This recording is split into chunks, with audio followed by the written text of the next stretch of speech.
Hello, my name is Nicky Doll. I'm 28 years old, originally from Paris, France, but now currently living in New York City. Nicky is a short term for Nicole, and Doll is because she basically has different personality as the week evolve, and so I wanted to be a little bit of versatility. I'm crazy, completely. From where I'm from, the drag culture is very fashion forward.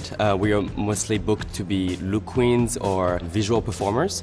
So I definitely take a lot of inspiration from Fashion Week's runway, mostly from the 90s, where the top models were at their peak. Linda Evangelista, who is very known in this culture of drag. Anime and runway is what really excites me the most. I would say that Nicky Doll she looks like she's entitled and very obnoxious and fashion forward. That's just the way she paints because she's really just a clown. I like fashion, I like to perform, I'm not just an editorial queen.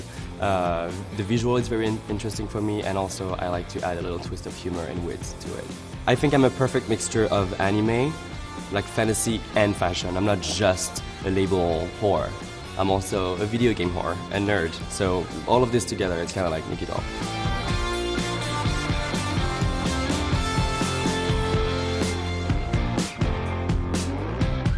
I had to put a lot of thought into auditioning to the show because I felt like, as a French person, taking a spot in an American show put a lot of pressure on me.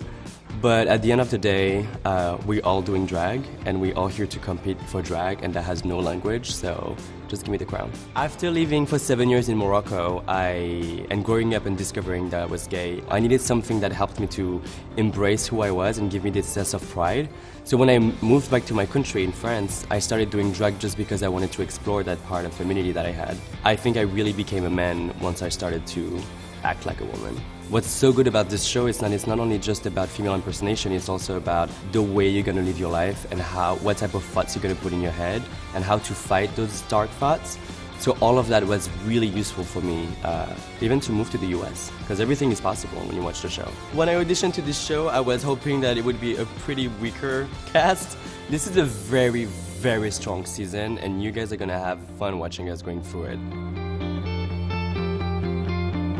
I am definitely in this competition to win it. I think it would be such an honor to be crowned as an immigrant, America's Next Drag Superstar, but also to be able to shed a light on the drag culture in France. And so I want to show that we are actually talented and we also have a voice in the drag community. I mean, you know, if you don't win, you're not accepted at the airport when you land, so it's just a bit scary for that. I am American Next Drag Superstar because it took me a passport, green card, a lot of stuff to get here. And I have done it all in another language. But at the same time, if you remove the whole language thing, I bring you beauty, I bring you fashion, I bring you humor. I mean, what else do you need?